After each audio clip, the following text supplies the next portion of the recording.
Welcome to the Virtual Memories Show. I'm your host, Gil Roth, and you're listening to a weekly podcast about books and life. Not necessarily in that order. You can subscribe to the Virtual Memories Show on iTunes, or use our RSS feed with your favorite podcatcher.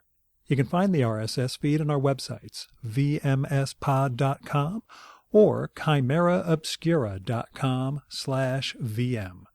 We're also on Twitter at vmspod, on Facebook at facebook.com/virtualmemoriesshow, and on Tumblr at virtualmemoriespodcast.tumblr.com. You can support this podcast and get access to exclusive content with a recurring monthly donation via Patreon. Just visit patreon.com/vmspod and set up your level of support. Every week you'll get new material from our patron-only blog, and you'll also get to listen to my monthly bonus podcast, Fear of a Square Planet, which features extra material from our guests and is only available to supporters of the show. So visit patreon.com/vmspod and patronize me. Now, I'm less burned out than I was last week. I was a wreck at that point. Now I'm less of a wreck. A lot of anxiety, anticipation that this giant 10-month-long negotiation will soon be over. Not quite at the finish line yet, but I'm very optimistic, which is a rare thing at this point. I think the whole project's going to wrap up just fine. It'll take another 5 years before we know how it really worked out, but I don't let my anxiety take me that far ahead. So that's pretty much all you're going to get out of Gil's private life, I guess. Now, my guest this time around is Virginia Heffernan, author of the new book Magic and Loss: The Internet as Art, from Simon & Schuster. It's a really good book. It's about how we understand the internet and technology, but not in a dry scientific sense or a sort of pop sense. Virginia's a very sense-heavy writer, and her prose kind of encompasses the sensations and what we experience when we're online. And that's covering a lot of different ways of understanding what we do when we're looking at the screen, and what we do when we're not looking at it, and what we do when we're hearing MP3s versus hearing quote unquote, real audio, analog experience, I guess. Her thesis is that the internet is basically a massive piece of performance art in which more than half of humanity is participating. But it's a neat book because it helps me see beyond the cliches that we have about how we approach life in the online era, the obvious things that we can say we've lost, but not really what we're saying that we're gaining, I guess. And to look more deeply into the things that we're losing, and not to treat them as though they've always been there. Some things are just artifacts of who we happen to be at different times in our lives. Virginia and I are near the same age, so we have similar thoughts about aspects and pieces of life and technology and culture from the 70s and 80s that somebody who was born after World War II might not have. They might have a very different way of understanding it. But I guess what I want to say is this show is a contradiction in a lot of senses. I mean, I'm aware of the contradictions of making this show. I use incredibly compact technology, a recording studio in a little tiny bag to record conversations. I've got desktop editing software to make it all sound great. A web service that lets me post it online. There's technology so that subscribers can get it, the minute after it uploads. Anyone else who wants to find this sort of stuff can get to it. But at the same time, for all that technology, this is all about the human touch, This is about, what I do is about sitting in a room with someone and talking about their work and who they are. I try and do a minimum of editing nowadays. I used to care about cutting down the pauses and the ums and ahs and stuff, but I'm much more high fidelity, I guess. I care much more about the individual voice and not fixing things too much. So I use all this technology and virtual distribution to try to bring you a little piece of someone's life, which in a grandiose way is to say that this is art. This is a kind of art that we're making, and you're part of it because you went to the effort of downloading it and listening. And some of you write me some emails. Some guys actually write physical letters. So yeah, I sort of get where Virginia's coming from. Anyway, Magic and Loss is a blast. It came out in June. It'll help you see the world around you differently, which is pretty much all we can ask of a book, right? Anyway, here's a bio of Virginia. There's a longer version on the show notes page for this episode. She calls that version boastful and grand. This one is slightly less boastful. You can decide for yourself. Virginia Heffernan is a journalist, critic, and author, most recently of Magic and Loss, The Internet as Art, Simon & Schuster, 2016. Heffernan has been called America's preeminent cultural critic, a public intellectual for the 21st century, and among the finest living writers of English prose. Past podcast guest Edward Mendelsohn in the New York Review of Books called Magic and Loss surprisingly moving, an ecstatic narrative of submission. Kevin Kelly, the co-founder of Wired, writes, Heffernan is a new species of wizard. It is a joy and a revelation to be under her spell. From 2008 to 2012, Heffernan wrote The Medium, a weekly column about internet culture for the New York Times Magazine. Before that, she spent 4 years as a television critic at the Daily New York Times, where, in addition to writing reviews and features, she chronicled the convergence of television and the internet. In 2002, she received a Ph.D. in English and American Literature from Harvard. She also worked at Talk Magazine, Harper's Magazine, Slate, and Yahoo News. From 2015 to 2016, she was a visiting scholar in the Department of Media, Culture, and Communications at NYU, and editorial director of West, a venture capital firm in San Francisco. She still consults with VCs and startups. Heffernan has also written for The New Yorker, Mother Jones, New York Magazine, Salon, MTV, Politico, Vice, Wired, The Wall Street Journal, Marie Claire, Glamour, The Message, Matter, and many other publications. She has appeared on The Open Mind, 2020, CNBC, MSNBC, and regularly on NPR. In 2005, Heffernan and co-writer Mike Albo published the comic novel The Underminer from Bloomsbury. And now, the Virtual Memories conversation with Virginia Heffernan, where we start off by talking about collecting unemployment.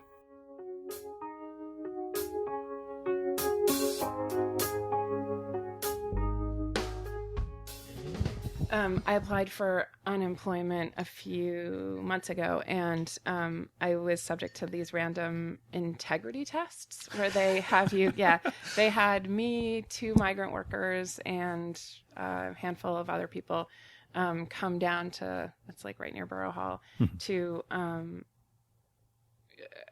I guess, get a little bit of a lecture on like looking for work. Yeah. But also just to sound out like, what are you really here for? And it really was random. I mean, one of them was this non-English speaking, she had to like be assigned a translator, migrant worker in New York City.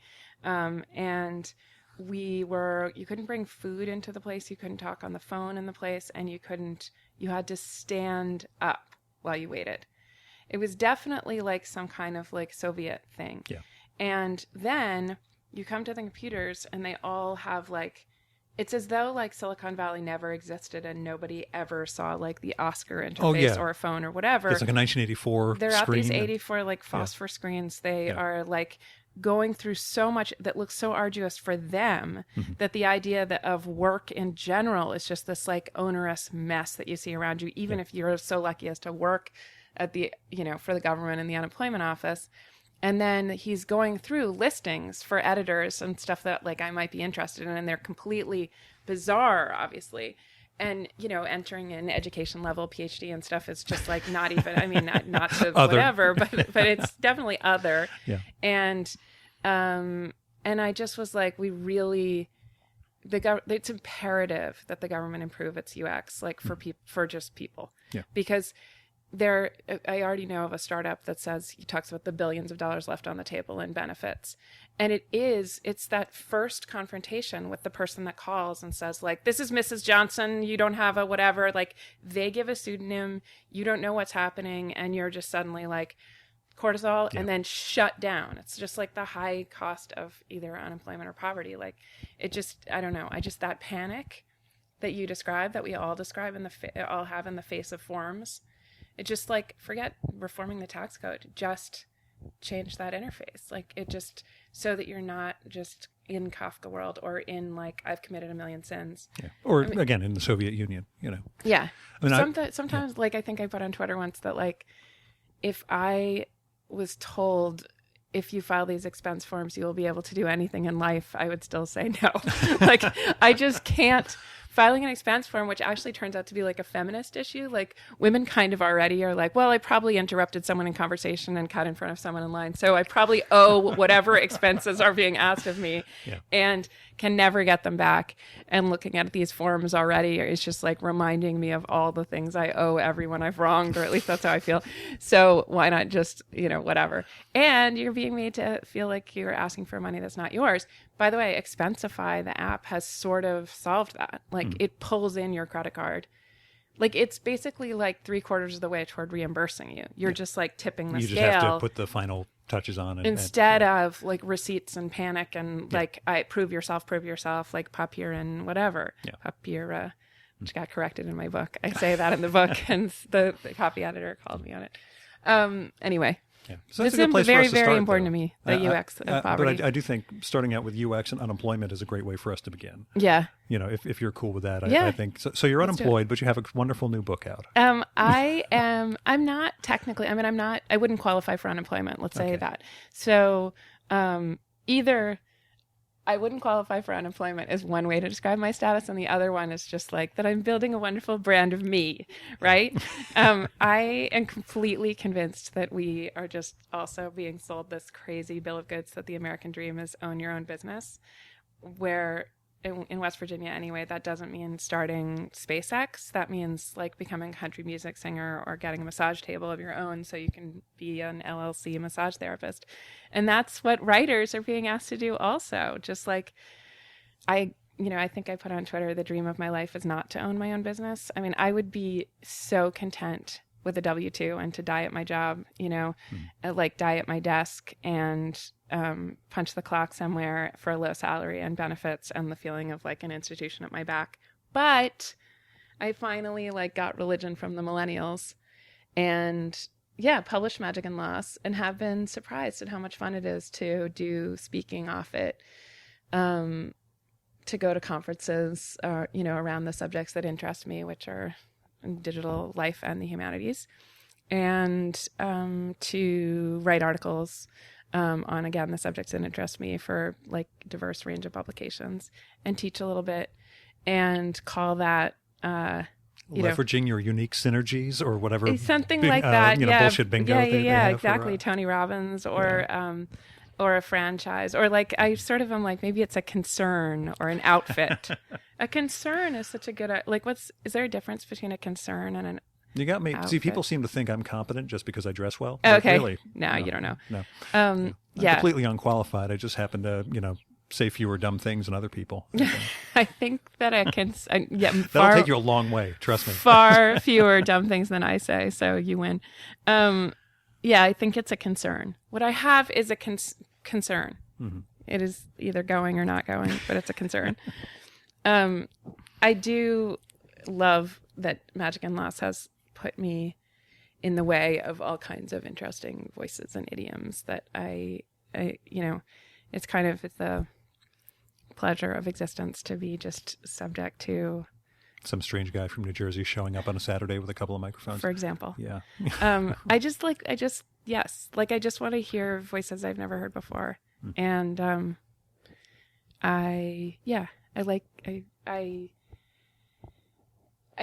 my first step into the internet was this experience at 9 years old on joining this ARPANET era computer network where I talked to lots of college students and merchant marines and people I would never have been able to sit with being 9 years old. And I got to be Athena while I did it. That was my online avatar because I was a wise warrior in fourth grade. And it was wonderful. And it turned out that it was a great gay cruising site. I wrote about it later. And some of the men who had been on it were 18-year-olds, 19, 20, looking to meet other men. But how lucky that I like found my way back into this like awesome speakeasy where the men were extraordinarily polite to me and very non-predatorial. It actually took me a long time to get up to speed on why 9-year-olds shouldn't go online. It seemed like eminently safe to me with people who typed in mixed cases and were like, you know, very polite and interested in my life as a 9-year-old girl. Having kids around that age, how much do you have to watch in terms of their interaction? So my kids are Ben and Susanna. They're 11 and almost 7. And I want to, as Werner Herzog says, reframe the question. Sure. We sort of like this approach to like how much do you watch the children around digital culture feels like another way of talking about how much do you watch the children around sexuality. Like, how, you know, that there's on the one hand a great fantasy of abstinence, that they would stay off or not have sexual feelings at all. And that we might be able to like put some genie back in the bottle, as if digital culture only started, you know, in 20 years ago with the World Wide Web, or 10 years ago with mobile, 7 years ago with mobile. You know, asking your kids to stay away from the internet or limit their time with the internet, like all those rules of like, you can only go to second base or 3 feet on the floor or whatever, like 20 minutes a day, an hour a day, not at the table, all that stuff is asking your kids to refrain from life. You know, it's like saying you're not going to go to parties, you're not going to have overnights, you're not going to talk to boys or girls, or you're only going to talk to, you know, or you're only going to go on a certain kind of date. Do they then socialize day and night or have sex day and night? Obviously not. But this is just to think of it as like a neurotoxin with either no safe legal dose or only okay in like very restrictive moderation is, I think, the wrong way to think about something that is like, you know, what I think of as a creative artistic representation of life, you know, participated in by about half the world's population now. So to ask that we like behold that thing with terror or anxiety or as a neurotoxin or as a seduction to dissipation or, you know, or like the witness of violence and sexuality that we disapprove of.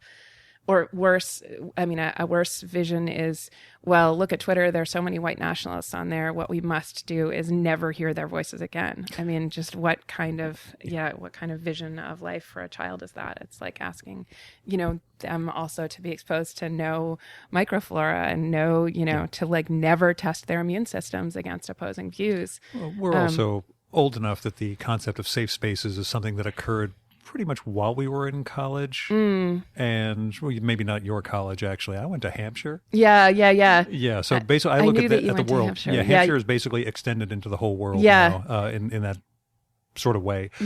Making sure that we're all equally nurtured and have a safe space, which is not. You know, there was, my brother has very bad asthma. There definitely was a take on asthma that what you needed was immaculate spaces. And now, the Magic Mountain. Magic Mountain or that movie Safe, the Todd Haynes movie. Oh yeah. You know, somebody was just making a reference, an obscure reference to that on Twitter. I love that it's just those movies like that, Todd Haynes movies that just like push you into the future. You just are like, I don't know what I'm seeing.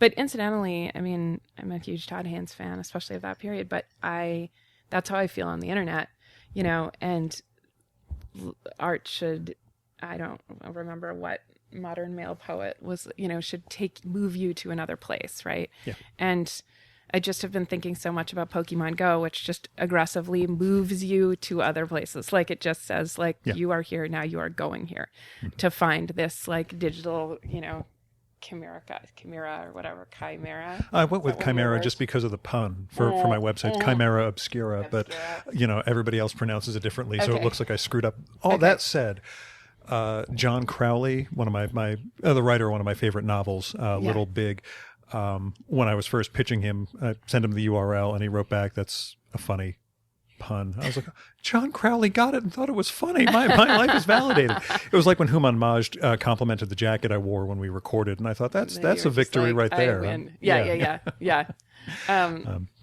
Meanwhile, I remember the like crushing defeats. For example, when I met Joan Didion, someone said Virginia, or I don't know I don't know the status of how introductions are supposed to go, the status order, but anyway, I think it was Joan Didion. This is Virginia Heffernan, and she said, "Moving on then," and walked past me. Moving on then. Wow. Then. Oh, that's terrible. The then. So did you subsequently meet her, or you basically no? That's it. Moving on then. Yeah, that would be my poem about the three-word poem about Joan Didion. That's what's going to be on my tombstone, probably. Exactly. Moving on then. Yeah, it was so brisk and British at the same time, austere, and it was good. Yeah. So, just in short, I do have kind of British, a kind of I'm thinking of like marching forward approach to my kids' avatar creation on the internet.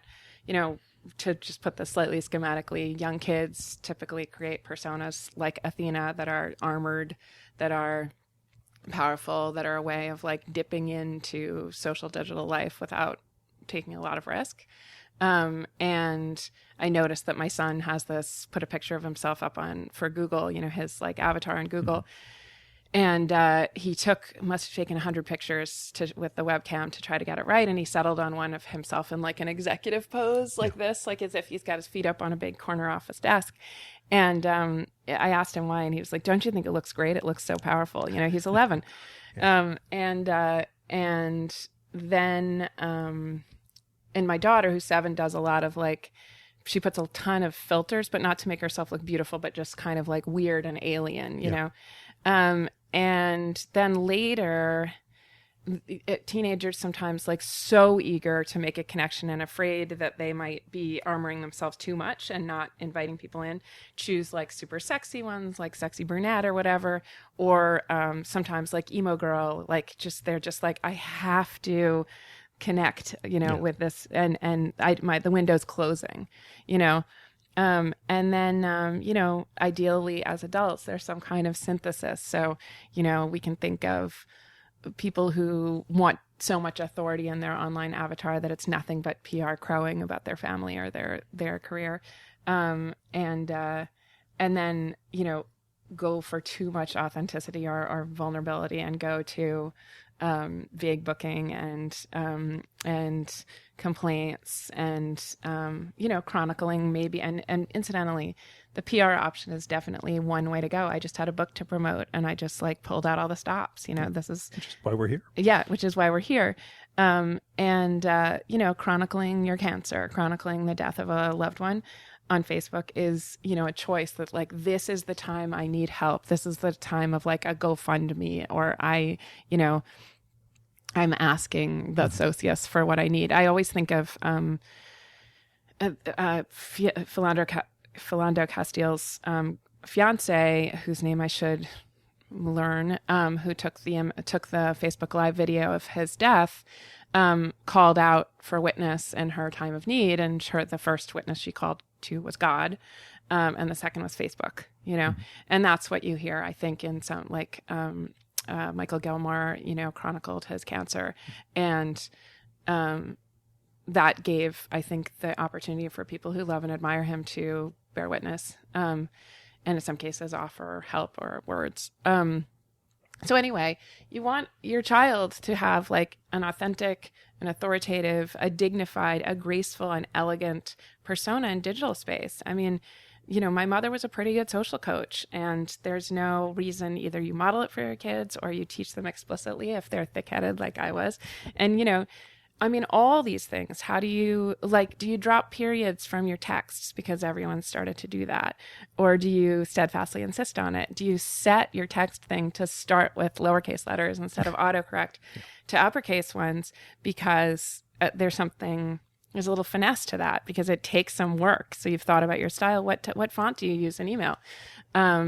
and those are the small ones. There are often like, how often do you respond to emails? Do you only like the Instagram photos you like, which is what a teenager just said to me. I only like what I like. In other words, I don't just scroll through everyone's photos and like them. I tend to scroll through everyone's photos and like them because that very gentle applause feels like good citizenship to me online. Although there's certain subjects like pictures of food that I just abstain from liking on principle. But and that's another part of, my online avatar. So if a kid is making a choice to take a lot of sultry selfies, that is definitely a form of self-presentation with a long, illustrious, beautiful history.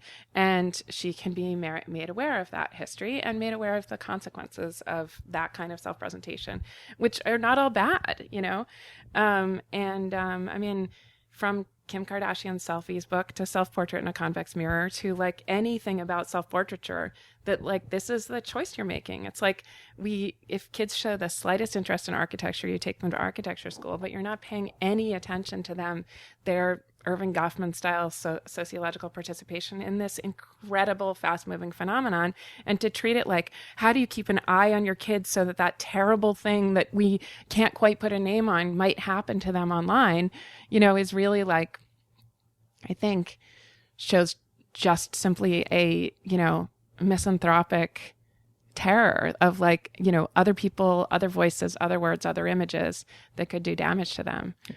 But I don't think that's solely, and again, I don't have kids, so I can just talk shit about how other people raise their kids without having to hold too much accountable.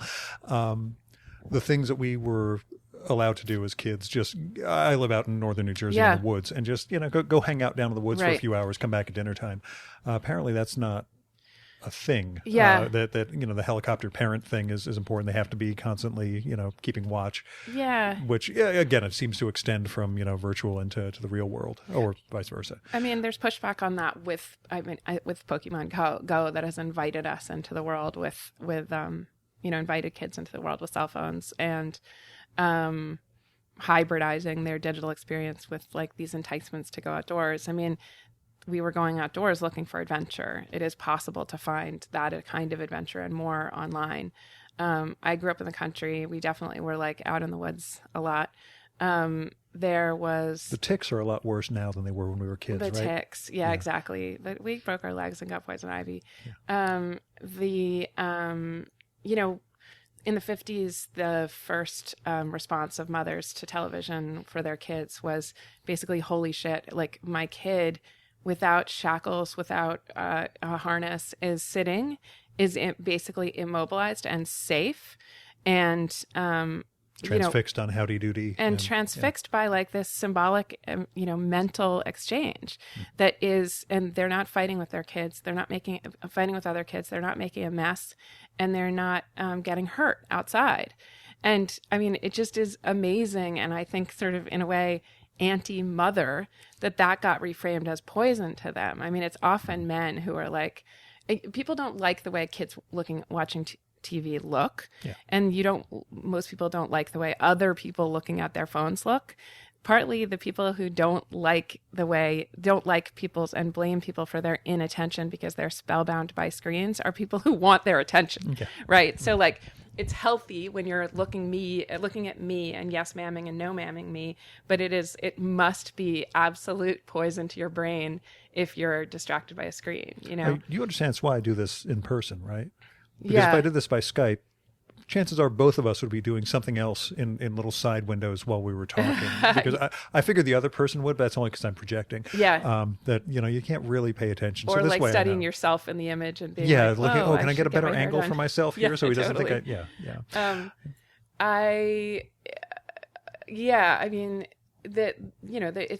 it's somewhat also psychically overwhelming for people, for the more vulnerable part of the population to be in person. I mean, I just was like at 9 uncomfortable with in-person encounters, and I think in some ways I just watched the Anita Hill fictionalized movie. Oh yeah, with Kerry Washington.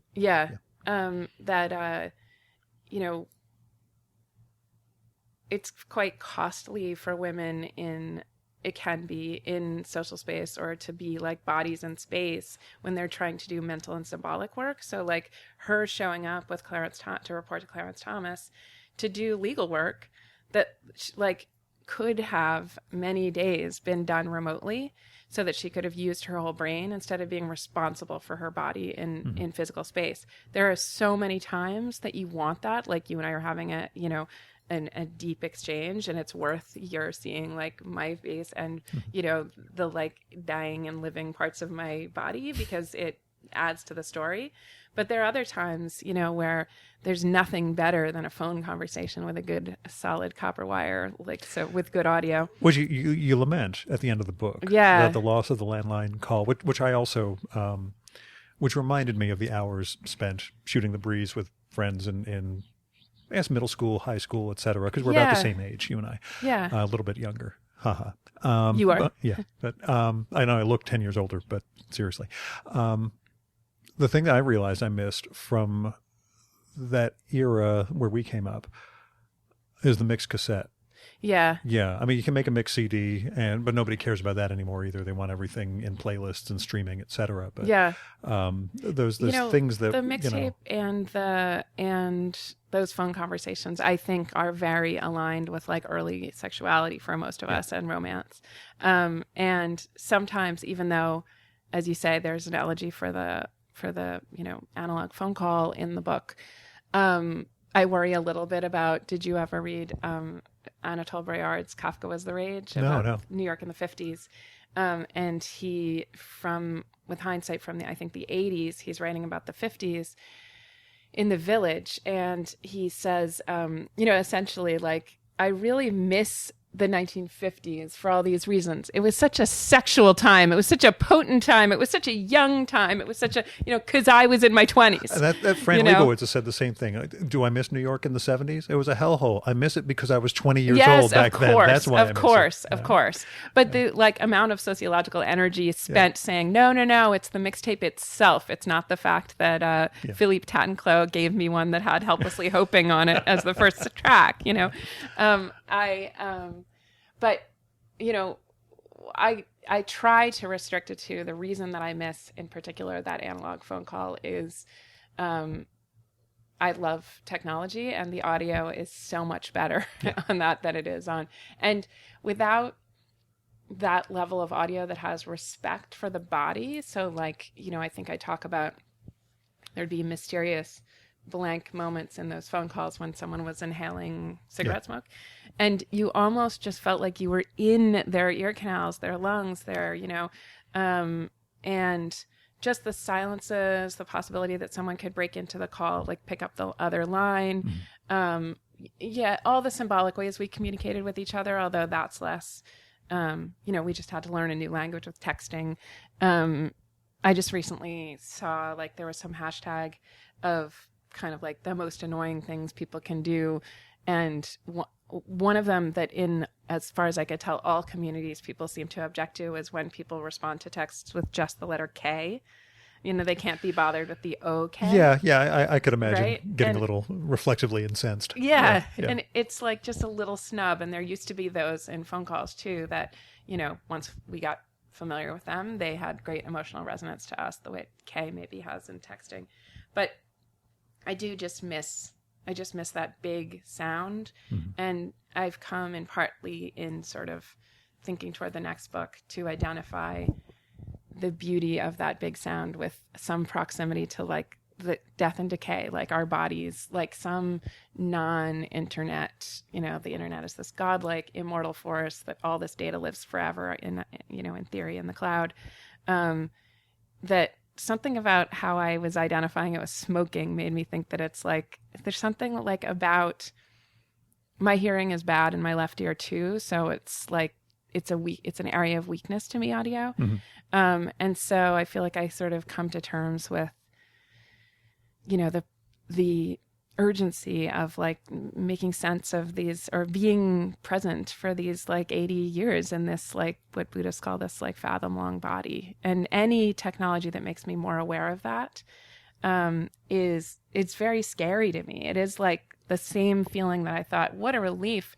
I can show up in, online in language only. I never have to like take charge of the like prettiness or ugliness of my body. Like that would be at 9, as a preteen, just overwhelming, and to deal with other bodies in space.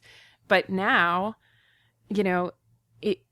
being super conscious and staying with those physical encounters is the mandate of existence. It's like, that's very exciting and interesting to me, though terrifying. I just less symbolic communication and more physical presence. Yeah. Yeah. What do you see? And again, I this is why I do this and not call someone. What do you really see as the gap between the IRL, connection, and so an internet friend? Because honestly, I mean, I as close as one can build a connection with somebody only online, I always feel that until you're sitting face to face, you don't really have a grasp in the slightest of another person. Well, and of course, everything's ineffable, and even in person, we don't get blah blah blah. But to me, this is where real connection takes place. What do you? And I know you sort of go into it in the course of the book, but I guess I see the gap as the one between, between life and art. So I absolutely, mixing up with your avatar online is, on Twitter, yours in particular, is just a distinct pleasure, like a game. I think I said at Google, actually, Philip Fisher at Harvard introduced me to. He started with. I'm so glad this is so free ranging because I'm not. Oh, trust me. Yeah, there's no structure whatsoever. Okay. I'm not talking in journalistic language at all right now. Yeah. But so he starts with Hamlet's kind of terror at the player king. It's like, but that this something like this player in a dream of sorrow could like bring himself to tears. And he's in his existential frailty, terrified at the idea of masquerade and deception, and that there's like a clear split between who he is and who he isn't. Most of us don't respond to the stage that way, but sometimes have that panic now about online, like just that panic that I'm not really this person, nobody's really who they pretend to be, and I'm always in this horrible world. And Philip Fisher asked us, because, and I'm not sure where he gets this, if not Wittgenstein and other literary critics, he asks us to imagine art not as deception, but as a game, and that it has certain rules, and it's art, it's artifice, it's ritual. It is like this highly, it's just, does the acolyte at the altar, is he playing a role because he's dressed in particular robes? And is this a deception that he's like, if he's dressed in white robes, that he's not that he's, but impure, then is he somehow lying to us? No, we're used to that in the form of ritual, and we're used to that having certain boundaries. There's ways that you walk in a church. There are ways you stand on an altar. And then, just to keep it simple, imagine that you choose the now defunct shoe in Monopoly, obsolete shoe in Monopoly, or hat. You never make the mistake that you are the hat, right? Mm-hmm. On the other hand, the person talking to you says, you need to move up 3 spaces, right? But we're just so accustomed to that bifurcation. Like Stephen Colbert was accustomed to, he's his character, on stage, and then he's not off stage. And fiction writers, Philip Roth writes a character with his own name, but people who don't write characters with their own names write people completely differently, are used to, I was thinking maybe I should stop saying avatar and start saying my protagonist in digital space, that this is like... It's too many characters. That's right. It wouldn't play on Twitter. But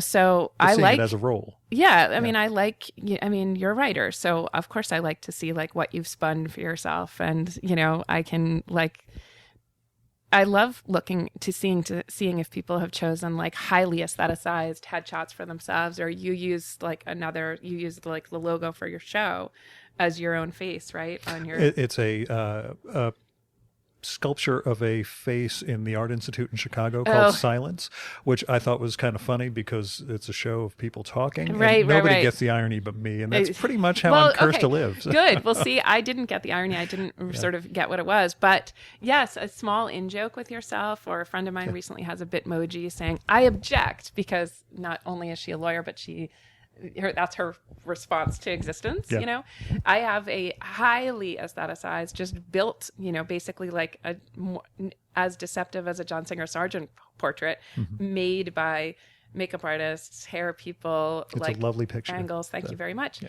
I was disappointed. I'm just kidding. In Photoshop. I mean, you wouldn't be the first. But, in fact, I gave a talk to my daughter's first grade class about the book.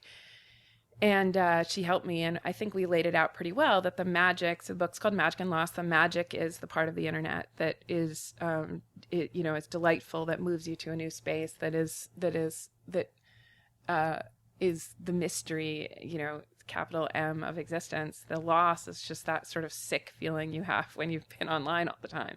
And your efforts, especially to like put empirical language around that, right? That's not quite how I said it. The kids, 6-year-olds. In any case, the first hand went up.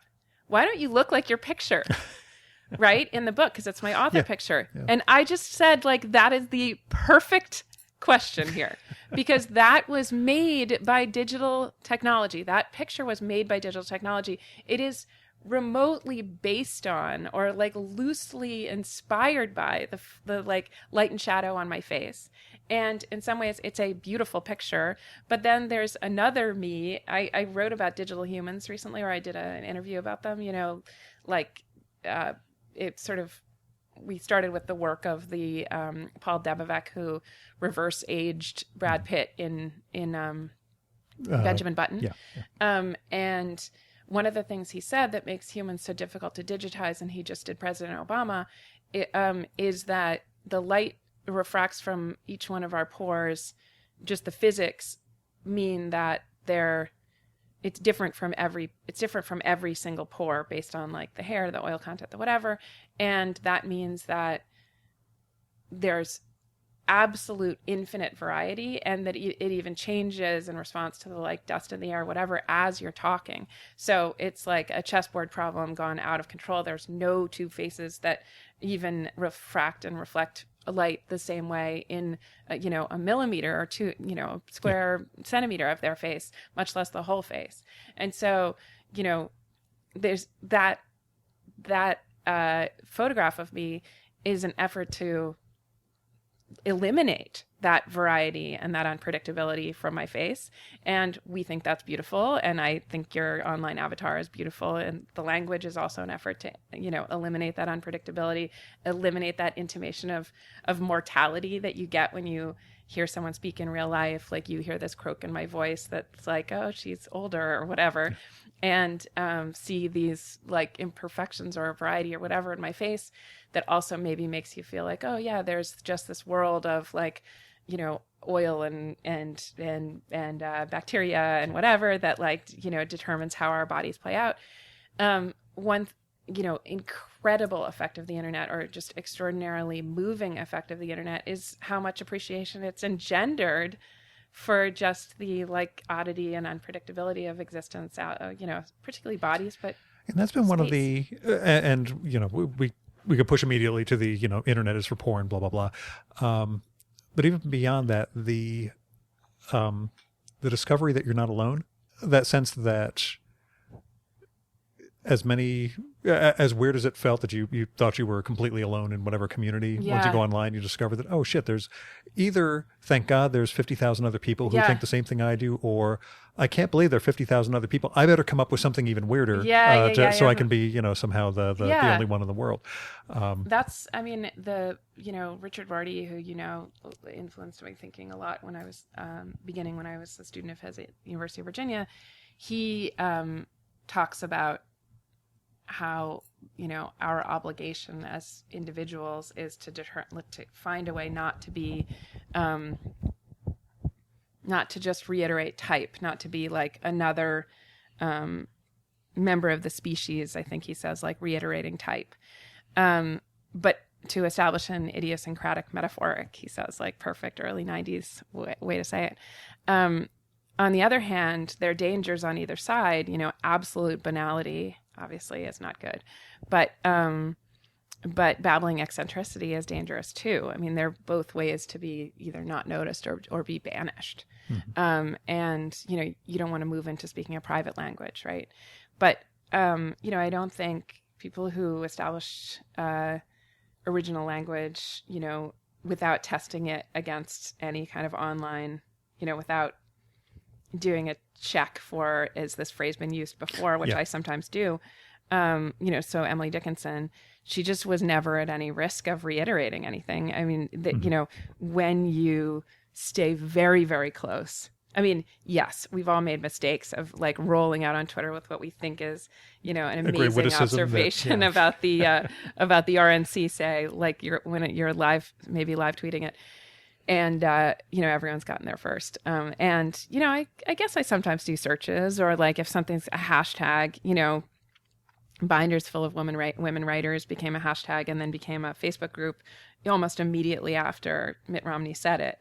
And now we look back fondly at that age. But anyway. No, exactly. I know that was just like quaint, wonderful, reasoned debate between two candidates.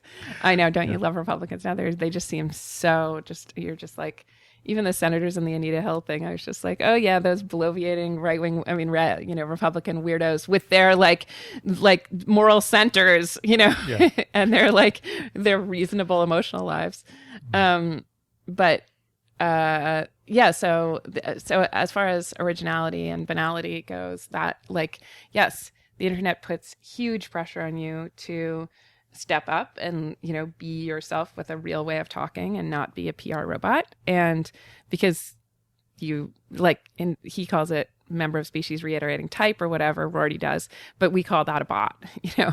And so you don't want to be a bot, but you don't nor do you want to be just out there. I mean, creating that online avatar just radically and beautifully and almost terrifyingly dramatizes that, kind of dilemma for the individual. Mm-hmm. Mark Edmondson, my undergraduate advisor, was like, Rorty puts too much. It believes that literary fame is all every individual is seeking. But I do think that devise your own idiom thing can be, taken can be taken in different directions. And incidentally, a literary fame, or at least, a successful game online is what potentially half of the world's population is seeking, or celebrity. I mean, literary fame, but yeah, I'm not sure though. Sometimes what you want, I mean, we don't want Facebook playing the role of, or Twitter playing the role of, the whole internet. Lots of people are looking to make who spend all their life on a fibromyalgia support board are looking for good advice about how to manage their condition and connection with people who've had the same experience. Mm-hmm. And it's hard to say that person wants fame. I mean, often they're using an anonymous avatar. Facebook has become, trolls on Twitter are looking for something else. They're trying to stalk people to stalk, what am I thinking of? Investors to create disruptions, create fluctuations in the market. They just want to see a ripple go through something, but they mostly don't want it to redound to their greater glory because they work better in, seclusion. Anonymity. Yeah. And also put pressure on other people's speech, which I don't think is, a bad thing necessarily. I mean, I have written things and then been jumped on in relatively legitimate reasoned debate. It spills into clueless cunt and all that stuff. Yeah. And that's part of the consequences of writing in public space. But also, been nailed for racism, for exerting your privilege. Unconscientious use of language. What's that? Exerting your privilege. Exerting my privilege, yes. Yeah. In this case, though, and mostly I think because you don't have that much to work with about... So when people are just reading your tweets. So in this case, it's mostly language that you're discussing. I mean, very rarely people will say, with the Star of David that Donald Trump used, will fault you for graphics or a photograph. mostly really they're just like this language. I mean, I think Ellen had a tweet that was construed as racist. And, you know, just that incredible Talmudic ferocity that's brought to language. And also it's like sort of in the Stanley Fish tradition that readers make the language. You know, what I did was quote what I thought was a funny tweet by a woman with an avatar that looked black. And the tweet was, it was kind of like a "don't you hate it when," and she was like, "You pick up strawberry Kool-Aid expecting it to be strawberry. In fact, it's watermelon, hashtag SMH," shaking my head, right? And, you know, it's just that standard joke of like, you're expecting to taste one thing, you taste something else. And I quoted the tweet in the New York Times. At first, I understood I shouldn't have even quoted the word watermelon in proximity to, you know, talking about this black woman. And second, though, Kool-Aid also I shouldn't have used. And I like, although it's one of the funniest images in the movie House Party when they're making the Kool-Aid and the kids just pouring tons and tons of, never mind. Of the powder in there. Yeah. Yeah. I mean, and obviously there's the Jim Jones thing, and Kool-Aid has all kinds of resonance. I didn't realize that there was a possibility of it being racist. You know, accepting and allowing myself to be schooled in that and looking into that etymology was like very useful to me. Did I feel like inflamed and defensive to begin with? Like, did I want to say, but if you're quoting someone else, then it's all right.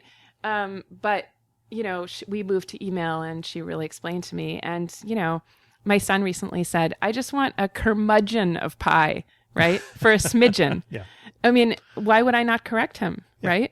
And to correct me like that, this was like an incorrect that signified in different directions use of the word Kool-Aid, is something that I only get on the internet.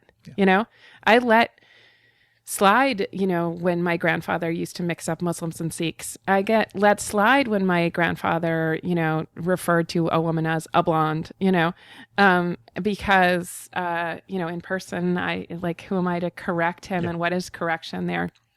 On the other hand, the Twitter does not let that slide, and you get educated very, very, very rapidly, and it feels somewhat terrifying to see your brain change that way, but it also feels like our obligation online. Yeah. What point did you really feel like you had a separate persona for that Twitter self or that online self? At what point were you still too sensitive about that? I think it was November 1979. Yeah, I mean, really? When I created Athena, I didn't want anyone to know who I was. Yeah. So, you know, my eBay identity and some of the Web 1.0, you know, things I signed up for on Web 1.0, where I still have like a 4-digit password that's, you know, like my birthday or whatever. Those have, you know, really obscure pseudonyms that nobody knows about, because I was afraid in commercial space, like I would be in a souk, you know, that like, I wanted to like, you know, put safety pins on my pockets and be sure no one found out about me. I didn't realize that we would ever be name, rank, and serial number on the internet. I just didn't. So like, I just can't imagine thinking that I was ever Athena. Like no one ever connected the two. I never, except once, met someone I knew online. And so I didn't, you know, yes, did I have like a crazy sinking feeling when someone would, or excited feeling when someone said, "I want to sleep with you," or "I want to kiss you," or whatever. And I was 11, 12. You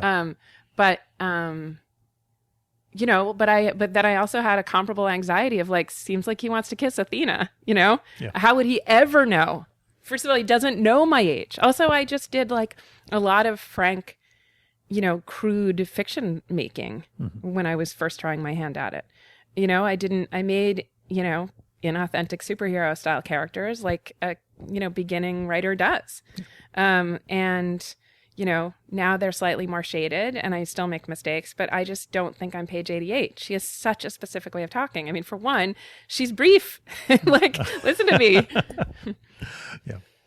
Yeah. We don't have sound bites. It's okay. It's you know, I was doing an interview with someone recently, a friend, a past guest had referred us, and the past guest told him, it's like, you know, it's going to be like an hour. So it's not like the 3-minute thing on the Today Show. Don't worry. You can tell stories. It doesn't have to just be a little soundbite and a bit. So we did a nice conversation. Oh my gosh. But the, like, you know, putting yourself in the like restricting yourself to Confucianism or whatever is either in radio or because you're writing a short piece measured in inches for the New York Times, or because you're writing marvel Villanelle, over like particularly my pal Levi Stahl out in Chicago manages to encapsulate perfect quotes from Anthony Pohl, Melville, etc., and keep them within the 140 character mark. Yeah, it's astonishing. Does he choose? He just nails it. He modifies them a little bit, or he just barely. finds them? There's not even replacing the and with a ampersand or anything. He really nails them perfectly. If you're not linking and you are it's stuff that I've read also, so I know the quotes are correct. He's just got an eye for I just mean if you're not linking and you're not tagging a lot of people, you can a lot of poets just use it for just like clean.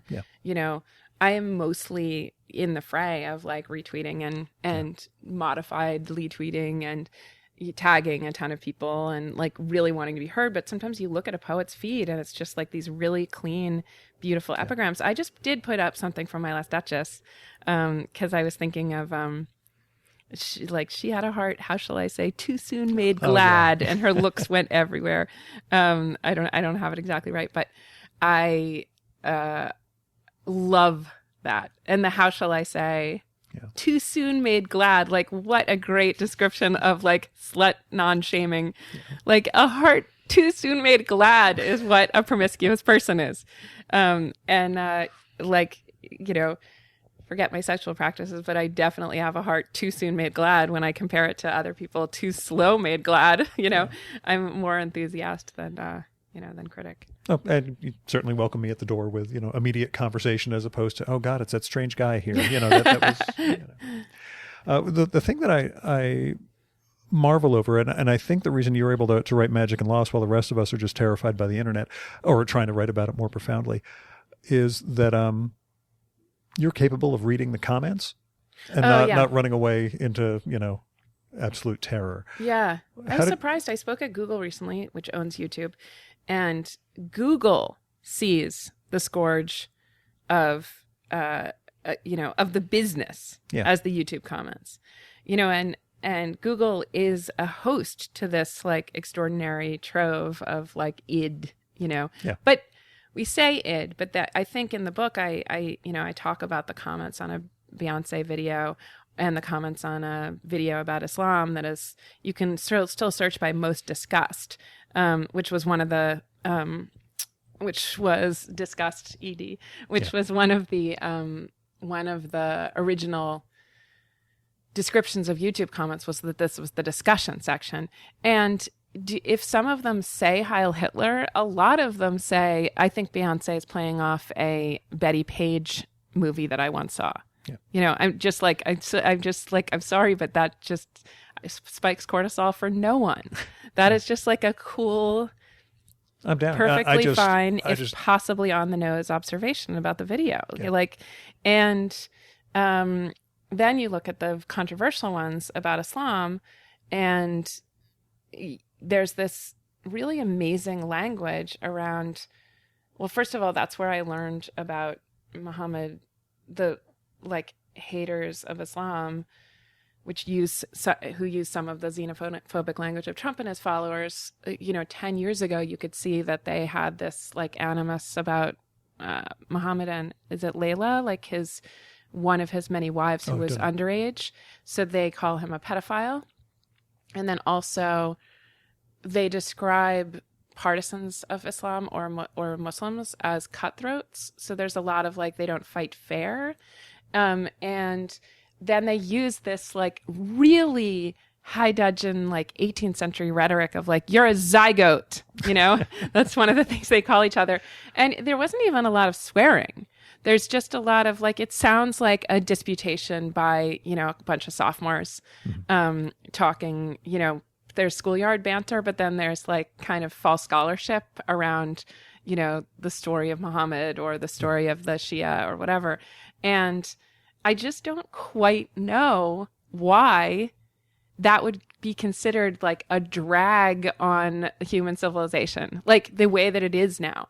I see that NPR is shutting down comments, all these people shutting down comments. I mean,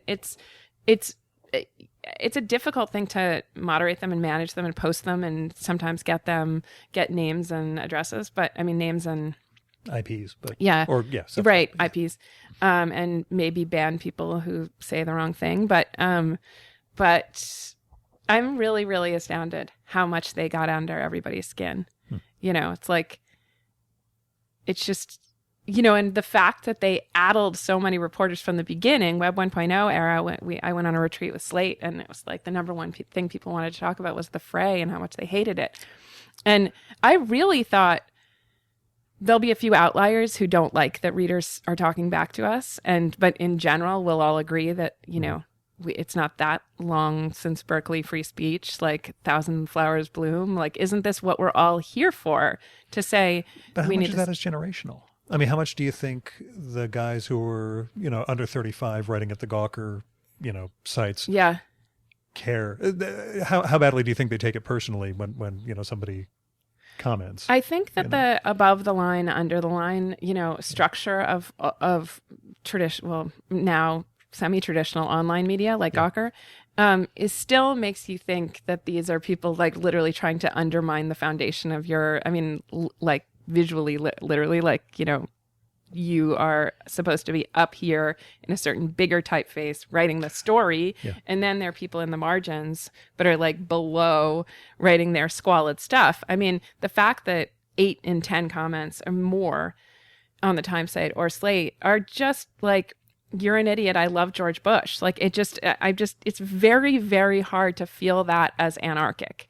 You know, I just assume that there are going to be people who love George Bush who think I'm an idiot for not liking him. Like, I can't imagine what world we would live in where people didn't think I was an idiot for favoring the candidate that they oppose, like, right?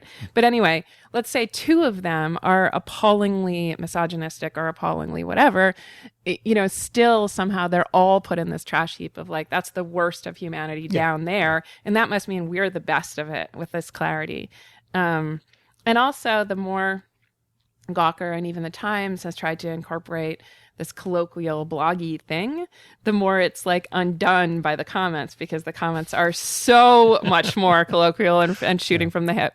So that is also embarrassing.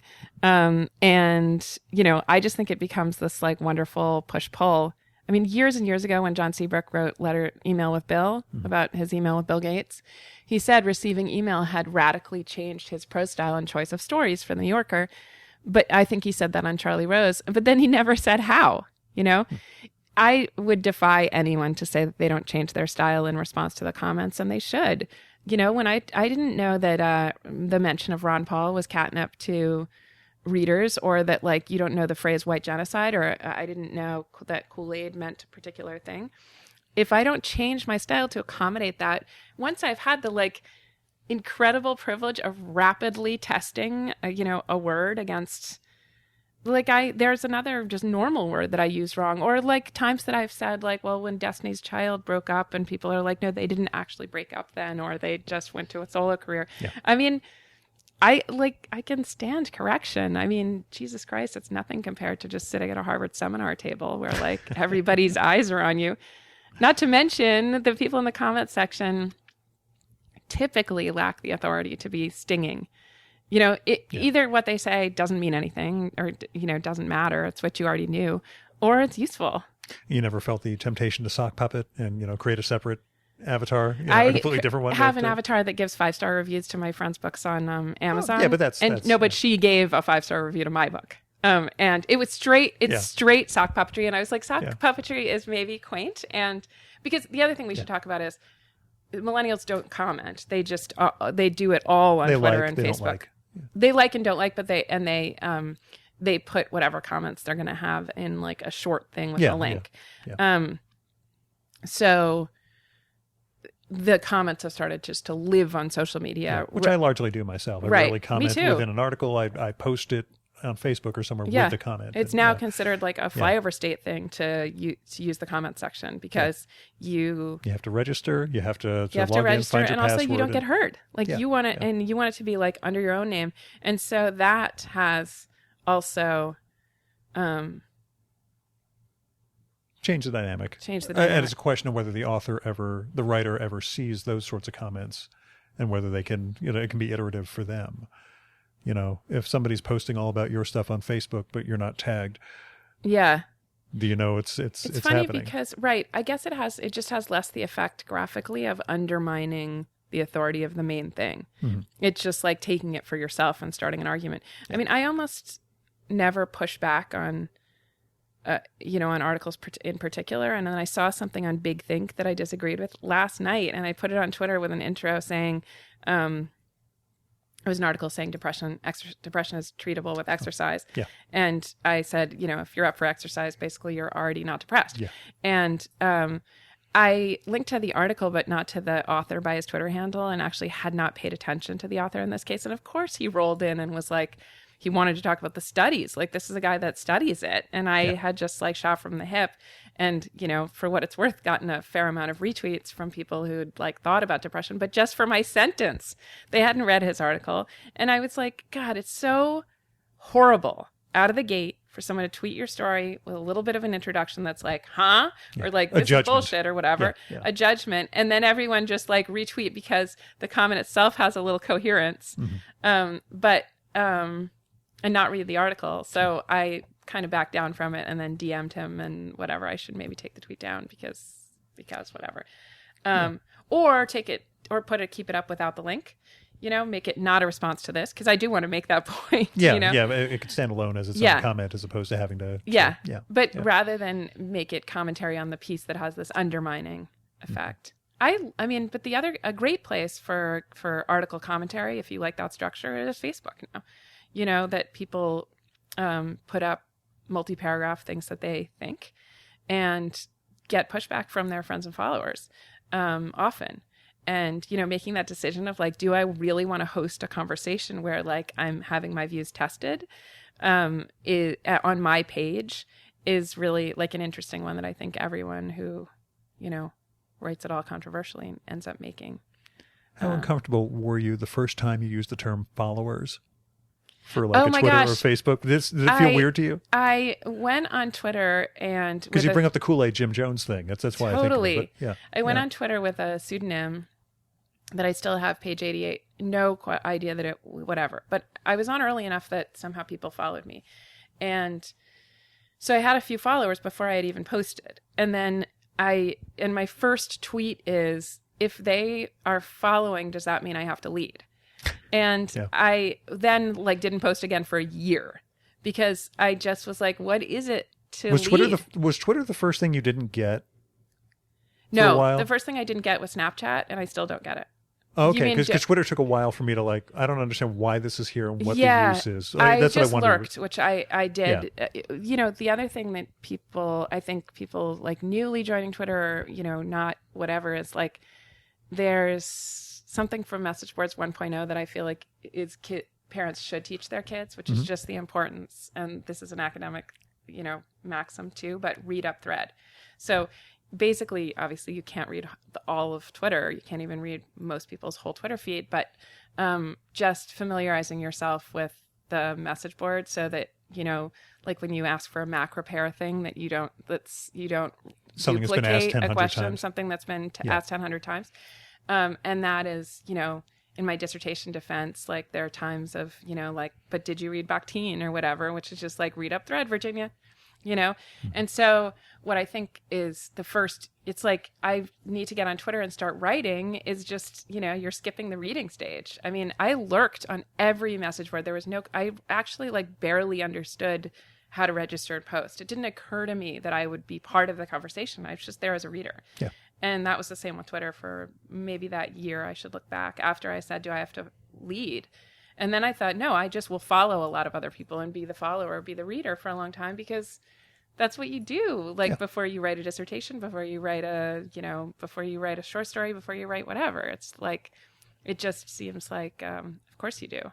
I was amazed. I used to be on panels with people trying to make television for YouTube. And they had thought about everything except the fact that they didn't watch YouTube or care about it or watch the videos. They just knew don't what, make it. What make should a be done ukulele if you're interested in ukulele music, commercial forums, which all of these, have a commercial use, are just they're only interesting if you already like to consume them. Like, yeah. you know, and they're only doable by people who like to use them. Mm-hmm. We should, I guess, talk about the book explicitly, but you know, we've been talking around it this entire time. Yeah. So, I think I've said some of the things. That you've captured like at least 4 of the chapters already, which I think is pretty good. I'm a sucker for the final chapter, which is much more memoir-like than the rest of it, by the way. So because I'm all about figuring out other people's intellectual development and where mine went wrong. So you know that's say how it went wrong. Mine. Yeah. Oh, how yours went wrong and mine too. It was a literary criticism background. Yes. Integral to your. I mean, how separable is it from how you see the world, and you know, how much of that training is at play in everything you do? Yeah. So, which I know is what's the, you know, who are you if you're not a PhD in in this topic? But I went to the unemployment office, the other category. I went to when I first read A Clean, Well-Lighted Place, the Hemingway short story, as you know, as a, I don't know, 11 or 12. My father's literary critic. I didn't like it. Literary criticism didn't click until, and this is going to sound very square one, but I think if I remember right, all the clocks show a different time in The Clean, Well-Lighted Place. I haven't reread it since then, but I was talking to my mother about the story, and she says, "Oh yeah, the clocks are wrong." And somehow I thought, the clocks are wrong. The clocks are wrong. It's not incidental. It's not like we're describing a room where the clocks happen to be wrong. These are like deliberate choices, you know?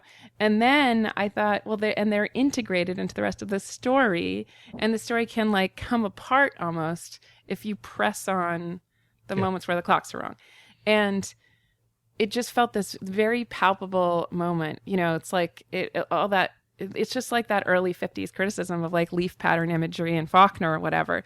But it was just so amazing to me to think that like in literature, you're in a deliberate, calculated universe. You're not, you know, in the chaos of ordinary life with like everything dying, you know, that story just stays and the clocks are always wrong.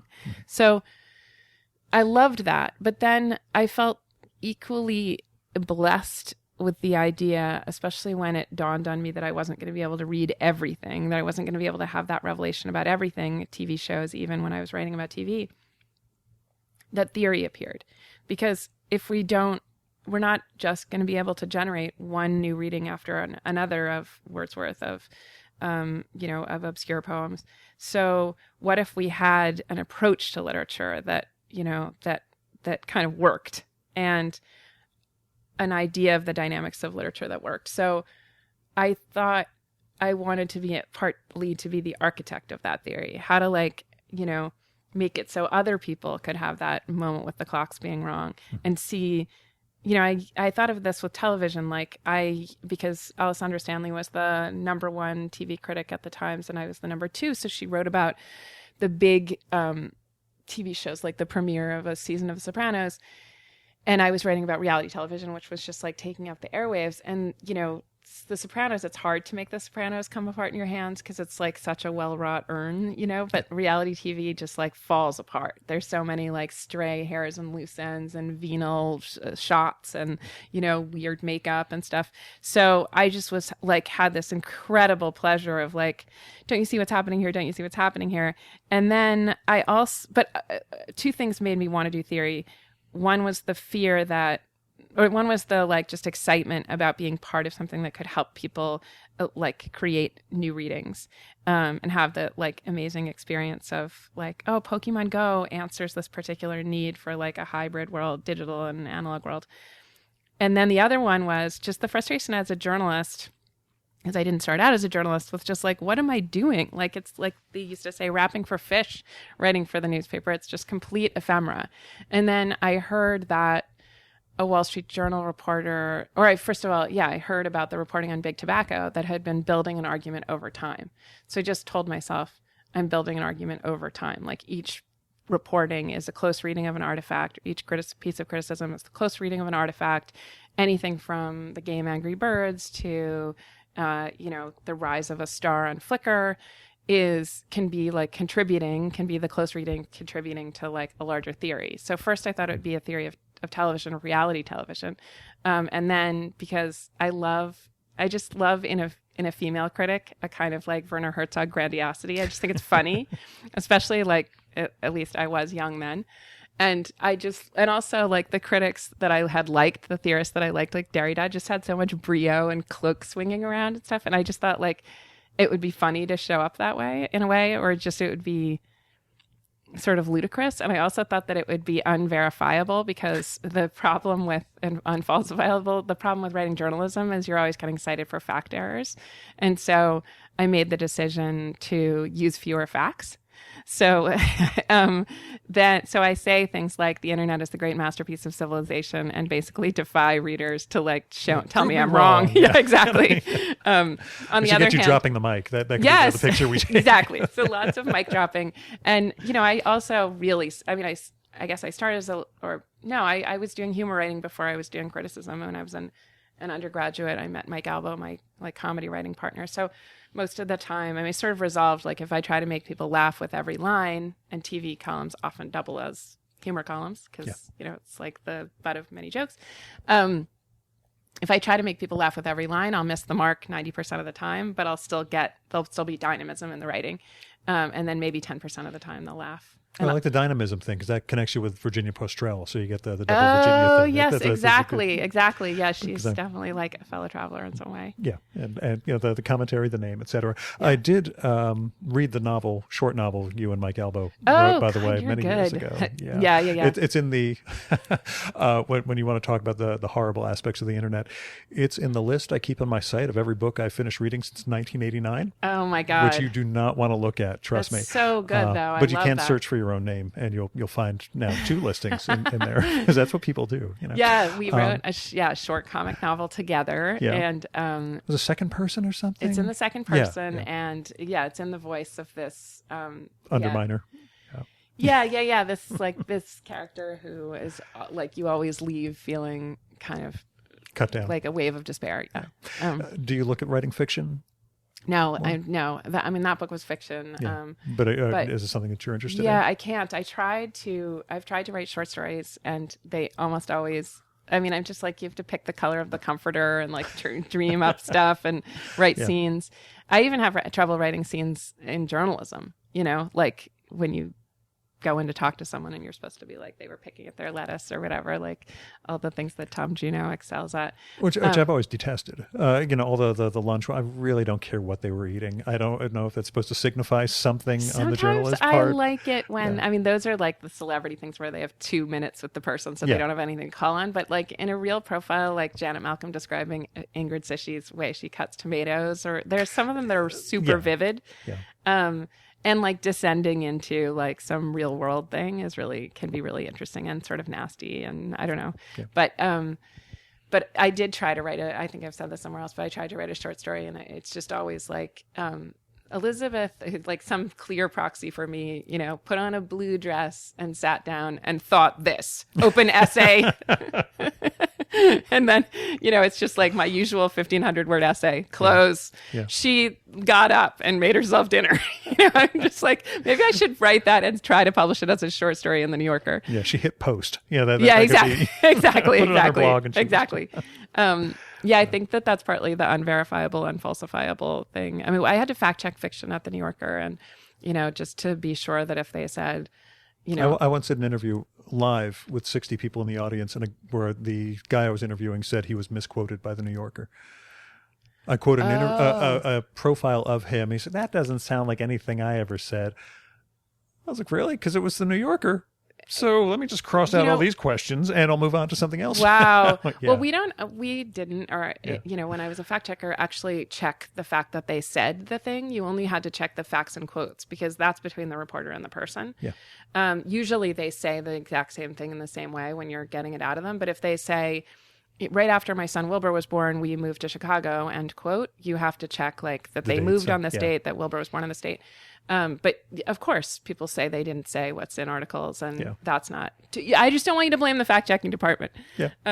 But I fact checked fiction, and fiction has all kinds of like. I took the Delilah took the bus to Spokane, and then you have to find out that the bus actually goes to Spokane. So I guess also writing fiction might like put me on the hook to be like empirical. I'd probably write sci-fi stuff. Oh, I wrote poetry though, a ton of it. Great! I still I'm do. sorry. Snooze. Oh, is that time for me to leave? A friend of mine's husband started to write poetry, and she said, "Sometimes I wish the poetry would just go away." Well, actually, speaking of poetry, one of the things I found interesting in the book, you start out by talking about a guitarist you discovered on YouTube in the very early days of YouTube, and you met him years later. Yeah. And he talked about the difference between American audiences and Korean audiences, where he's from, in terms of music, and the difference between a culture where everybody is creating a certain type of art versus one where everybody is a consumer of certain types of art. I'm glad you bring this up, because I still am not done thinking about that point that he made. This is Jung-hyun Lim, the guitarist who goes by the name Fun2. Well, my thing was, I'm not sure if it falls apart, and I really want to see you explore it further, because more people practice poetry than consume poetry, and that poetry sucks. Whereas in the Korean model you give, these guys are actually really technically amazing at poetry, at guitar and other musical instruments, because they're not doing it for play. They're really going at it. So this, I mean, what he said, and by the way, that's only how much I disdain contemporary poets. But anyway, go on. Sorry. I mean, it could be the bottleneck in publishing, like that the poetry you see and read sucks. Yeah. But like it's the New Yorker, that little slot is not asking us to raise our game enough. It's asking for conformity, but I don't. But I need to think about that. I mean, what I loved was just this way of thinking about the inversion of supply and demand from like an export economy in the Pacific Rim, in Asia and Korea, where like production produce, including your like China chemistry projects failed, whatever. We're clearly going to cut that section, but and then we're all consumers here. So he asked me to imagine this like Green Day concert that was filled with people listening to it, and they were already like tilted toward the stage, and just like waiting, and they were going to get concert tickets, and like whoever was going to fill the stage, and so the imperative on them wasn't to perform, because whatever they gave the audience. And interestingly, Jung-hyun Lim described this as there being Americans being more relaxed, right? So they were less like, he was very self-critical in a way that we are usually praise Asia, like they're producing and consuming, there's something immoral about it. But he thought they can sit at a distance from the stage. They're not studying the music so they can best the person on stage. Yeah. And they're do it better themselves. Something they can't do. They're looking for something they can't do. Yeah. And you see this like with other kinds of craft production, like in Indonesia, the way that like whittling is just like something you do with your nervous energy. So everybody knows how to whittle. Like, in various times, everyone's known how to play guitar. And when you get a carving like we have here on the windowsill, everyone just looks at it like, I could do that better. Right. Yeah. So like, that's an interesting way of thinking about artistic production, is that, Jung-hyun Lim put that video out there not so he could become a celebrity. This is him playing Pachelbel's Canon, a rock version. Not so he could become a celebrity, but so that he could get feedback and people pushing back on it, but also to drop the mic on what he thought was the best possible performance of this rendering of this piece of music. And it was very close to, that's a Baroque piece of music. It was actually very close to, because Pachelbel's Canon, his version takes this complicated finger work that you need to see very close up. You can't like be in a sludgy, low res, like Green Day concert. You really need to study it the way that people in chamber music sat close to the musician so they could, study what they were doing, because they would want to go home and reproduce it themselves. So that's just a different kind of attention to bring to something. And I'm not sure it raises, by the way, the quality of the music, but it might raise the technical quality of the music. Yeah. I mean, I asked when I was interested in that kind of shred guitar performance online that the Times host, I thought like some interesting competition for just with metrics like speed, and because a lot of readers, and particularly in Asia and Northern England and in the Midwest, don't see their kind of music represented by the rock critics in the Times, because the Times East Coast tends to favor this like very emotive, expressionist pop music, and see as somehow like just left brainy or Asperger's-y or something, like just there's something wrong with that high quality of music, high level of technical prowess. And I guess what Jung Hyun Lim was asking me is just like, why the hell? Like, we are getting better and better and better if you consider this technical skill better and better and better. I mean, I would guess, to just address this question about poetry sucking, that just people writing that much more, if they really are writing more poetry than ever before, they've probably done some pretty amazing, like, George Perec experiments, or like, there probably is someone who, I used to always try to write like a new version of The Quick Brown Fox Jumps Over the Lazy Dogs, or like Magic Squares with Letters, like those kind of like mathematical achievements. Yeah. Those games Yeah. I wouldn't be surprised if people have like killed it on poetry in that direction somewhere, that they're like these people, or like, I don't know, like I think of it online as like, does fiction suck more because there's this proliferation of fan fiction? Well, fan fiction has really specific rules. There's certainly better fan fiction being written now than there was 50 years ago, because the rules have refined themselves, like, that conform to that thing. I don't think anybody thinks that it's like Koreans that really own pop music now. No. So I think better might be more difficult.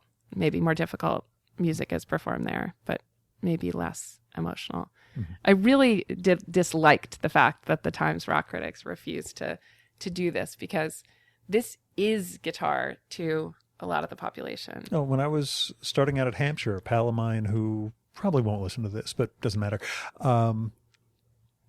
just worshipped Yngwie Malmsteen. Yeah, exactly. And just, he would just work on his scales, again, it would just Love hang it. out for an hour, and he would just be going and going and going. Absolutely. And this was, it's not that it was headbanger music. It was just the technical achievement of being able to replicate that stuff was what mattered. Yeah.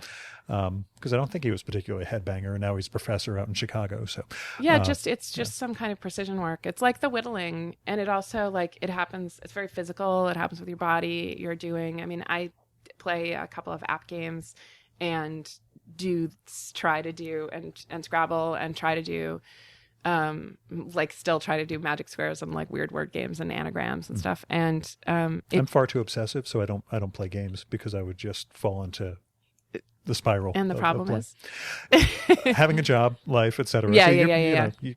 You're unemployed, as it were. Oh, right. So 1010 can be a big part of my life. Yeah. I got to say, whenever I learn a new word game like Scramble, or when I started playing Scrabble and Not Words with Friends online, I'm just like, oh, this is where all the heads of publishing houses hang out.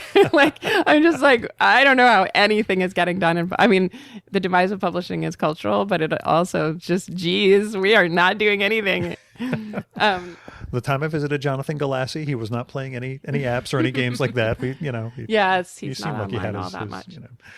But I think we only connected on Facebook. I don't think we ever connected by email, me and him. But Oh yeah. Yeah, it was a weird connection. He had a novel out, so we had a nice conversation last year. But what is lost? Yeah. So we started that at the very beginning, but what? Yeah, it's I mean, one of the effects of the internet is that we are kind of constantly trying to put our finger on why there's so much grieving associated with this giant cultural change that I think is bigger than the Industrial Revolution. But, we've parsed beyond, to exhaustion what was lost with the Industrial Revolution. And I guess I would leave it to people with a more empirical cast of mind to sort of render a judgment on exactly what was lost by the Industrial Revolution. I mean, it is, sorry, this is a sidebar, but it is interesting to me how many of us feel that we can like really put our finger on what's lost with the internet. And I guess it's like just sort of a parlor game to say, it's conversation. Or you know what it really is? It's that people don't make eye contact anymore, or don't look where they're going on the street, or, or is it that we see too many ads, or there's horrible interface, or you can't, or friends only say what's going well in their lives or poorly in their lives or whatever, or we only stay in an echo chamber. I mean, there's no shortage of people trying like really put a name on what it is that's making them feel uneasy about this transition. It could be that it's very, very weird to do something with 3 billion other people.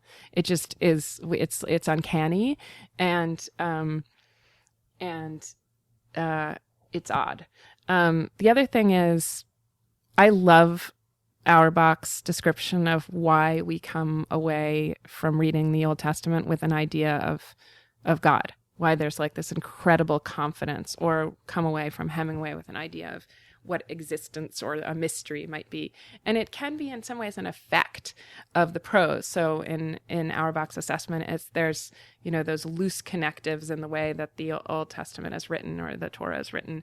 So, it's like, and it was good, or like in the beginning was the word, blank space, not a elaborate set of connectives that show you like that hierarchize one thing after another. Same with Hemingway, all those short sentences. So, and ands and buts that like leave a lot of room for you to imagine see the face of God behind them, as Auerbach says. The same thing was so true in the interface of that first computer I looked at, the green phosphor letters in the foreground, just that deep space in the background. And I just had, way more than 10,000 hours staring at that screen to imagine what was back there.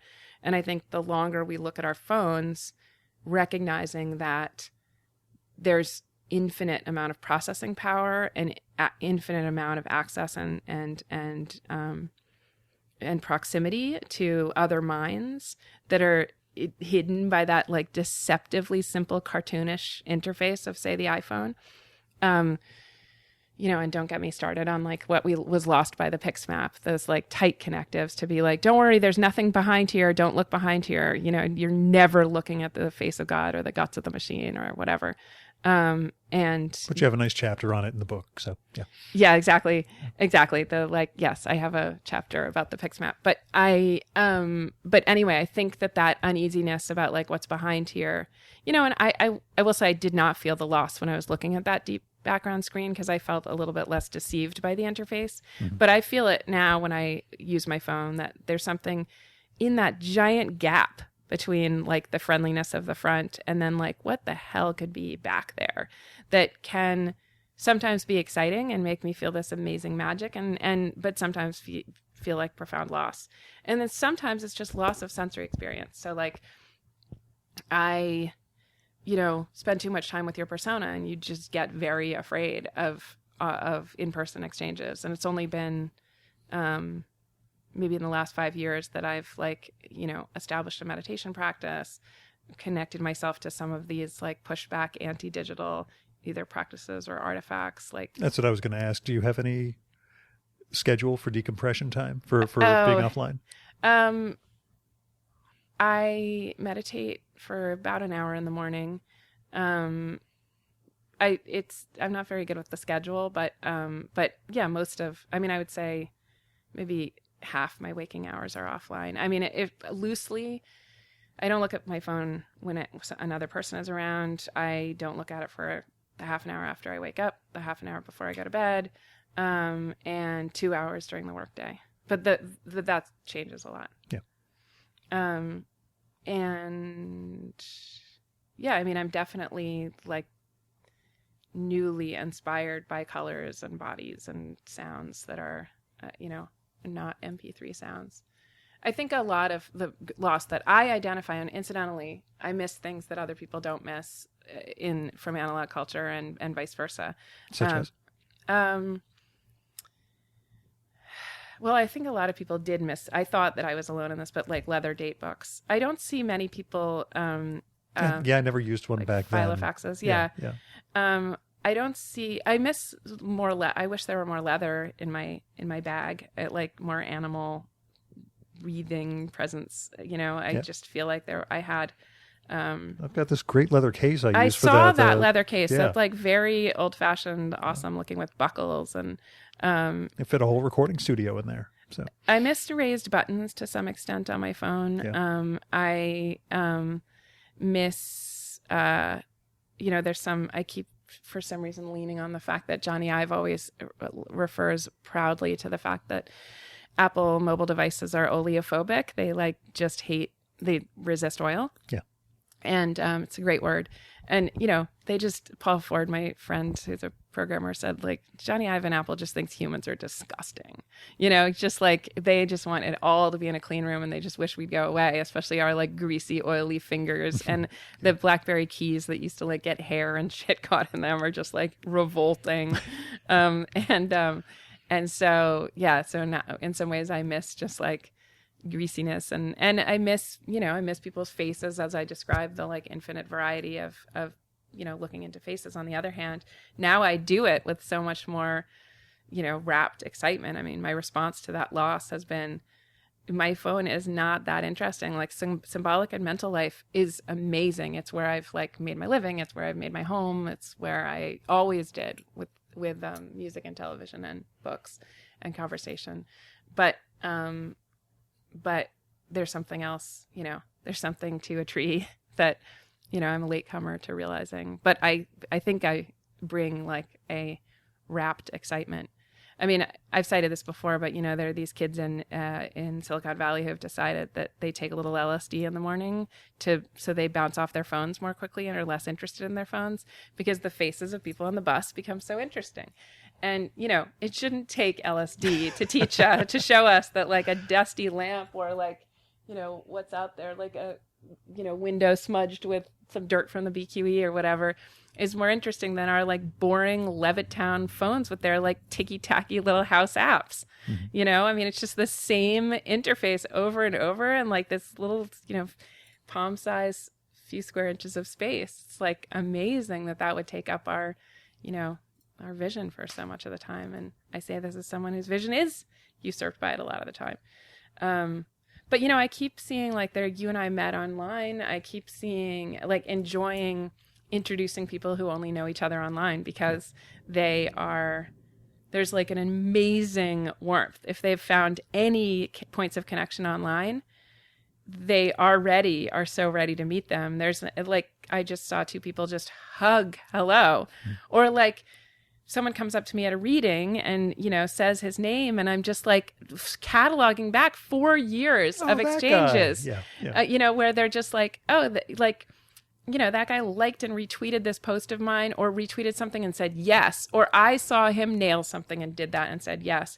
And when I see that person, in person, I don't know what the code is now, but like, do I hug him? Like I feel amazingly connected, way more than it's someone I'd had like, a couple of professional email exchanges with, right? Yeah. There's something different. And how crazy that you would be like, this undigitizable experience, which is run of the mill to our grandparents, is now like holy, And that is interesting because I think like we've forgotten the lost art of conversation, maybe, like Sherry Turkle says, but maybe we've actually like enshrined it, Maybe instead of, yes, the lost banal conversation, ordinary conversation, the idea that conversation was the only way you could talk to people, meaning you had to suit up and show up and like have a great voice and all that stuff.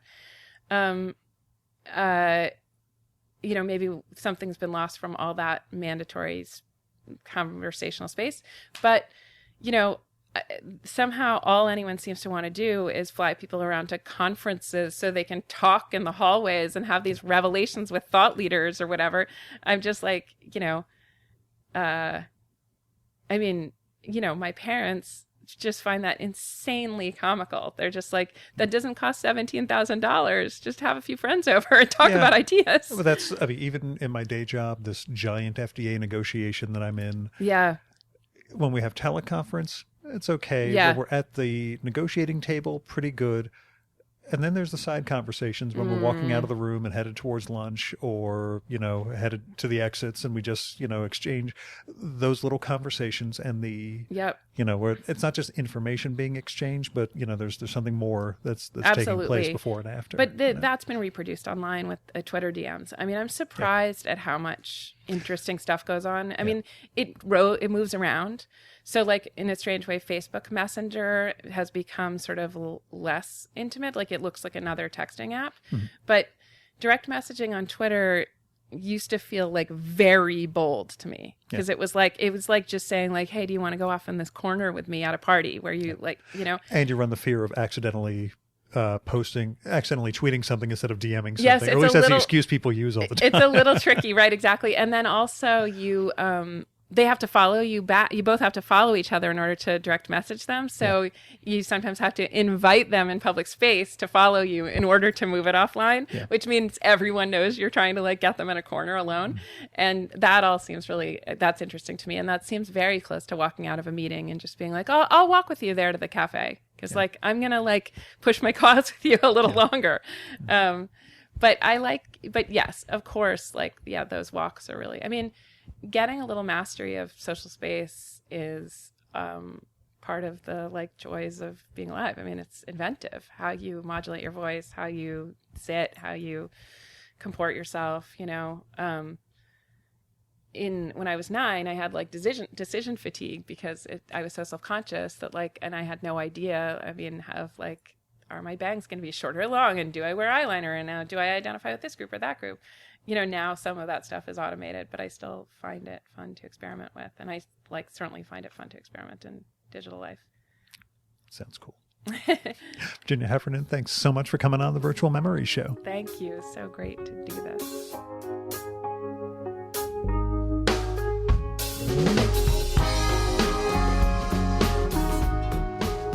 And that was Virginia Heffernan. Her new book is Magic and Loss, The Internet as Art, from Simon & Schuster. Her website is vpheffernan.com, and that's vpheffernan.com. You can check out more of her work, look for her media appearances, and sign up for her weekly email there. You should also follow her on Twitter, where she goes by the handle Page88, and 88 is 2 numbers. Now, this trip involved the tolls at the GW and the Triborough, and $26 for parking. I also drove through a flash flood on the BQE, and I nearly hit a guy who stopped his car on the FDR around 130th so he could get out and pee. It was an interesting day all around. If you want to help defray some of my costs, visit patreon.com/VMSpod or paypal.me/VMSpod and make a one-time or recurring donation to the show. I got all sorts of goals and goodies in place for supporters, including my monthly bonus podcast, Fear of a Square Planet, patron-only blog, series of ebooks, and more. So go to patreon.com/VMSpod and support the art of fine conversation. If you don't like Patreon, just go to paypal.me/VMSpod and make a donation that way. If you do, you'll get access to the same material through fearofasquareplanet.com. A special thanks go out to Paul W. Jones, Michael Janizik, Fred Kish, Jonathan Kranz, Andrew Mason, Greg Tanner, Zach Martin, and Ron Slate for going over and above in their support of the Virtual Memories Show. We've got the full list of show supporters at chimeraobscura.com/VM. Our music for this episode is Nothing's Gonna Bring Me Down by David Bayerwald, used with permission from the artist. David's got a reunion project going with his great 80s band, David and David, who made the wonderful album Welcome to the Boomtown. You can find out more and support that at facebook.com/DavidandDavidMusic. And that is it for this week's Virtual Memories Show. Thank you so much for listening. Once again, I do not have anybody booked for next weekend, so come back. You'll be as surprised as I am. Until next time, you can subscribe to the show and download past episodes at the iTunes Store. You can also find all our episodes and get on our email list at either of our websites, vmspod.com or chimeraobscura.com/VM. You can also follow the Virtual Memories Show on Twitter at VMSpod, on Facebook at facebook.com/virtualmemoriesshow, and at virtualmemoriespodcast.tumblr.com.